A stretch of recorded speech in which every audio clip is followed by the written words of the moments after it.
Mga kapatid, simula nang matuklasan at masubukan ang armas nuklear, naging isa na itong pinaka-nakakapinsalang armas at kinakatakutan sa buong mundo.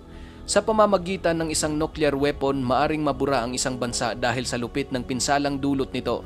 At kung hindi man, hindi na ito mapapakinabangan ng sangkatauhan dahil sa tindi ng radiation. Ang mga nuclear weapon ang nagsisilbing alas ng bawat bansang mayroon ito at unang nasubukan ang bangis ng armas na ito nang gamitin ito ng mga Amerikano sa bansang Japan noong ikalawang digmaang pandaigdig na nagresulta ng kanilang pagkapanalo. Hindi biro ang pinsala na kayang gawin ng isang nuklear na armas, kaya sa bidyong ito titignan natin ang mga pinakamalaking nuclear weapon test na nai-record sa kasaysayan. Ivy Mike. Noong November 1, 1952, sinubukang i-detonate o pasabugin ng mga Amerikanong siyentipiko ang unang hydrogen bomb sa Marshall Island na mayroong explosive power na mahigit 10 milyong tonelada ng TNT. Ang pagsabog ng bombang ito ay 700 times kung ikukumpara sa Little Boy, ang bombang pinasabog ng US sa Hiroshima noong 1945. Ang Ivy Mike ay mayroong sukat na 6 na metrong taas at 2 metrong lapad. Napakabigat ng timbang ng bombang ito, umaabot ito ng 82 tonelada, kaya sinasabing mahirap itong i-transport o dalhin sa isang lugar at ang paggawa nito ay itinuturing na isa lamang eksperimento. Nang pinasabog ito sa Marshall Island, sa layong 50 kilometro sakay ng isang bangka, kitang-kita ng mga siyentipiko ang namuong higanting ulap na umangat sa taas na 56,000 talampakan sa loob lamang ng 90 seconds. At pagkalipas ng ilang minuto, umabot pa ito hanggang sa 108,000 talampakang taas na mayroon namang 100 metrong lapad at naramdaman din nila ang irradiated coral debris na umuulan sa kanila. Napakatindi ng naging pagsabog nito, sa katunayan ang isla kung saan ito pinasabog ay naglahong parang bula at ang sentro nito ay nagkaroon ng 50 metrong lalim ng hukay at ang radioactive fallout ay umabot sa Pacific at sa karatig ng Marshall Islands. Naging sikreto noon ang lahat ng impormasyon tungkol sa naging test ng Ivy Mike upang maiwasang makakuha ng anumang impormasyon ang panig ng Soviet Union, lalo na tungkol sa radioactive measurements. Ngunit noong 1954, ang ilan sa mga orihinal na footage ay inilabas sa publiko na mabilis namang kinuha ng media sa Estados Unidos at sa iba pang mga bansa na nagdulot ng kaliwat-kanang mga protesta laban sa nuclear testing. TX-17. March 27, 1954, nagkaroon ng isa na namang nuclear test ng Amerika sa bomba nilang tinawag na TX-17. Ang TX-17 ang kauna-unahang airdrop thermonuclear weapon na naitest ng US. Ang bombang ito ay mayroong destructive capacity na 11 megatons at ang pagsabog naman ito ay sobrang napakatindi na nagresulta ng napakalawak na kulay pulang liwanag na makikita mo sa buong kaulapan.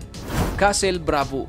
Taong 1954, 2 taon matapos ang ginawang pagsubok ng nuclear weapon na Ivy Mike, muling nagsagawa ang US ng isang nuclear test na tinawag naman nilang Castle Bravo, na kung saan ang test na ito ang isa sa pinakaseryosong insidente ng nuclear fallout sa kasaysayan.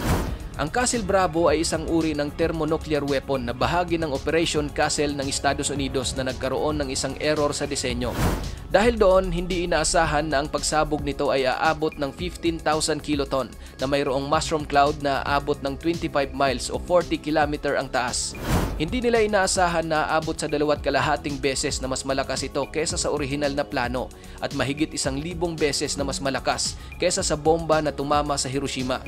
Ang radioactive fallout mula sa test ng Castle Bravo ay kumalat sa higit na 11,000 square kilometers at ang mga bakas ng radioactive material ay nakita sa Australia, India, Japan, United States at Europe. Sa nuclear test na ito ng Amerika ay nakontamina ng radioactive ang isang barkong pangisda ng Japan na may pangalang Lucky Dragon at ang 23 na mga mangingisdang sakay nito ay dumanas ng radiation poisoning at isang tripulante ang namatay pagkalipas ng ilang sandali. Ang insidente ay nagresulta sa isang diplomatikong krisis sa pagitan ng Japan at Estados Unidos at nagbunga ng internasyonal na pagpuna sa nuclear testing. At ilang linggo pagkatapos ng test, nanawagan ang Prime Minister ng India ng isang kasunduan sa pagtigil sa mga nuclear test. Castle Yankee. Sa parehong taong sinubukan ng Estados Unidos ang Castle Bravo, nagpakawala naman sila ng kanilang ikalimang nuclear test na mayroong codename na Castle Yankee. Ang pag-detonate ng nuclear weapon na ito ay ang naging pangalawang pinakamakapangyarihang nuclear test ng Amerika. Nagkaroon ito ng 13,500 kilotons na lakas na mas mataas kaysa sa inaasahan nilang 10,000 kilotons. Sa loob ng 4 na araw pagkatapos ng pagsabog ng Castle Yankee, ang fallout nito ay umabot sa Mexico City, humigit kumulang 7,100 milya o 11,400 kilometer ang layo. Operation Hardtack. Ang Operation Hardtack ay isang serye ng 35 nuclear test na isinagawa ng Estados Unidos mula April 28 hanggang August 18 noong 1958 sa Pacific Proving Grounds. Sa panahon ng mga test na iyon, ang serye ng Operation Hardtack ay mayroong maraming nuclear detonation kaysa sa kabuuan ng mga naunang nuclear explosion sa Pacific Ocean. Ang operasyon na ito ay pinangunahan ng Joint Task Force 7 na kinabibilangan ng 19 at 100 mga personnel. Kasama dito ang ilang miyembro ng US military, mga sibilyan, Department of Defense at ang Atomic Energy Commission. Sunod-sunod ang kanilang ginawang mga test ng nuclear weapon at pagsapit ng ika-16 ng Mayo, sinubukan naman nila ang isang nuclear na tinawag nilang Wahoo na kung saan hindi man ito masasabing pinakamalakas, pero sa pagsabog nito, makikita mo ng napakalinaw kung gaano ito kalupit puminsala habang pinapasabog mula sa ilalim ng dagat. Sa pagsabog nito sa loob lamang ng 7 segundo, ang talsik ng tubig ay umabot sa mahigit 800 talampakan at ang target ship na inilagay sa layong 3.5 milya ay direktang tinamaan ng tinatawag na shockwave. Tsar Bomba.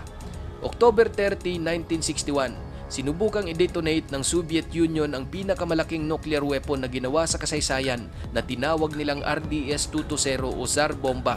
Ang Tsar Bomba, mga kapatid, ay isang hydrogen aerial bomb na nangangailangan ng isang specially designed na eroplano dahil sa sobrang bigat nito. Nakakabit din dito ang isang higanting parachute upang mabigyan ng eroplano ng sapat na oras na makalayo. Ang pagpapasabog ng Tsar Bomba ay sekreto lang sana para sa Unyong Soviet, ngunit na-detect ng US intelligence ang pagsabog at sinabing ang naturang nuclear bomb ay mayroong katumbas na 58 megatons ng TNT na kung ikukumpara ito sa bomba na sumabog sa Hiroshima, 3,000 beses itong mas malakas. Base sa mga report, sa tindi ng pagsabog nito, kahit sa layong 560 milya ay kaya pa ring basagin ang mga salamin ng bintana at ang liwanag naman na dala ng pagsabog ay makikita hanggang sa layong 600 milya. Ang napakalupit na pagsabog ng Tsar Bomba ay may kakayahang lumikha ng isang bolang apoy na mayroong lawak na 6.3 square miles at maging sa layong 480 square miles ay maaari kang magkaroon ng third-degree burn. Paglipas ng ilang mga taon matapos subukan ng Tsar Bomba, pinakita na rin ng Russia ang kuha kung gaano nga ba talaga kalakas ang bomba na ito. Base sa Russia, hindi naman daw nakadesenyo ang Tsar Bomba para gamitin nila sa digmaan. Pinapakita lang umano ng Soviet Union ang kanilang nuclear power para magkaroon ng pangamba at mag-isip-isip muna ang mga bansang nais kumalaban sa kanila. Alam nyo mga kapatid, bagamat ang Tsar Bomba na ang naging pinakamalakas na nuclear weapon, hindi pa rin tumitigil ang Russia noon sa pagplanong gumawa ng mas malakas at mas matindi pa kesa dito. Gusto pa sana nilang gumawa ng isang nuclear na mayroong lakas na katumbas ng 100 megatons ng TNT. Ngunit ang naging problema ay ang kanilang delivery aircraft na kahit gaano pa man ito kabilis, hindi daw ito makakataka sa pagsabog kaya ang naturang plano ay hindi na natuloy. Ikaw kapatid, ano ang opinion mo sa videong ito? Kailangan nga ba talaga ng isang nuclear weapon sa panahon ng digmaan o isa lamang pagiging duwag at pagmamalabis ang paggawa ng ganitong klaseng mga armas? I-comment mo na yan sa ating comment section sa ibaba at kung nagustuhan mo naman ang videong ito, paiwan naman ako ng like at pasubscribe na rin sa ating munting channel. Maraming salamat sa panonood hanggang sa susunod na naman nating upload. Peace out!